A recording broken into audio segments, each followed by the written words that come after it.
ସାଙ୍ଗମାନେ ଆପଣମାନଙ୍କୁ ଆମ ଚ୍ୟାନେଲରେ ସ୍ୱାଗତ। ସାଙ୍ଗମାନେ ଆମମାନଙ୍କ ମଧ୍ୟରୁ ବହୁତ ଲୋକ ଜାଣିଥିବେ ହନୁମାନ ଠାକୁର ବ୍ରହ୍ମଚାରୀ ଅଟନ୍ତି। ହନୁମାନ ଠାକୁରଙ୍କର ବିବାହ ହୋଇନାହିଁ। ଏଥିପାଇଁ ଆଜିର ଭିଡ଼ିଓରେ ଆମେ କହିବୁ ହନୁମାନ ଠାକୁର କ'ଣ ପାଇଁ ଆଉ କାହାକୁ ବିବାହ କରିଥିଲେ। ପରାଶର ସଂହିତାରେ ଲେଖାଯାଇଛି ହନୁମାନ ଠାକୁର ଅବିବାହିତ ନୁହେଁ, ବିବାହିତ ଅଟନ୍ତି। ତାଙ୍କର ବିବାହ ସୂର୍ଯ୍ୟଦେବଙ୍କ କନ୍ୟା ସୁର୍ବଚଲା ଦେବୀଙ୍କ ସହ ହୋଇଥିଲା। ସଂହିତା ଅନୁସାରେ ହନୁମାନ ଠାକୁର ସୂର୍ଯ୍ୟଦେବଙ୍କୁ ତାଙ୍କ ଗୁରୁ କରିଥିଲେ। ସୂର୍ଯ୍ୟଦେବଙ୍କ ପାଖରେ 9 ଅଲୌକିକ ବିଦ୍ୟା ଥିଲା। ସବୁ ବିଦ୍ୟାର ଜ୍ଞାନ ବଜରଙ୍ଗବାଲି ପ୍ରାପ୍ତ କରିବା ପାଇଁ ଚାହୁଁଥିଲେ। ସୂର୍ଯ୍ୟଦେବ 9 ବିଦ୍ୟା ମଧ୍ୟରୁ 5 ବିଦ୍ୟାର ଜ୍ଞାନ ଦେଇଥିଲେ।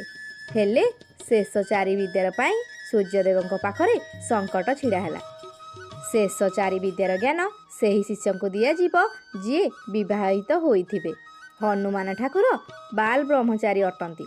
ସେହି କାରଣରୁ ସୂର୍ଯ୍ୟଦେବ ଶେଷ 4 ବିଦ୍ୟାର ଜ୍ଞାନ ଦେବା ପାଇଁ ଅସମର୍ଥ ଥିଲେ। ସୂର୍ଯ୍ୟଦେବ ବିବାହ ପାଇଁ କହିବାରୁ ପ୍ରଥମେ ହନୁମାନ ଠାକୁର ମନା କରୁଥିଲେ।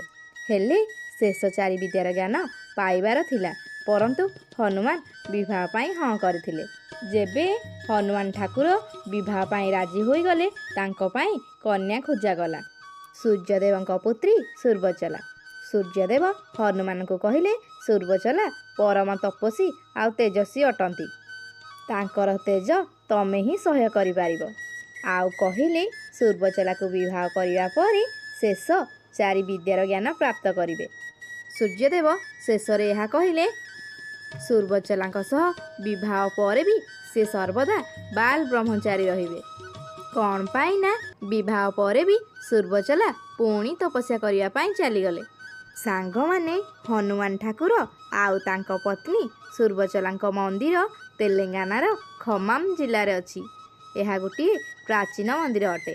ଏଠାରେ ହନୁମାନ ଠାକୁର ଆଉ ତାଙ୍କ ପତ୍ନୀ ସୁର୍ବଚଲା ବିରାଜମାନ ହେଇଛନ୍ତି।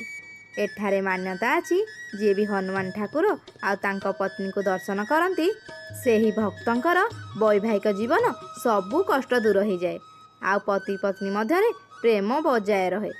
ସାଙ୍ଗମାନେ ଆପଣମାନଙ୍କୁ ଯଦି ଆମ ଭିଡ଼ିଓଟି ଭଲ ଲାଗିଛି ତାହେଲେ ଭିଡ଼ିଓକୁ ଲାଇକ୍ କରନ୍ତୁ ଆଉ ଚ୍ୟାନେଲକୁ ସବସ୍କ୍ରାଇବ୍ କରିବାକୁ ଭୁଲନ୍ତୁ ନାହିଁ।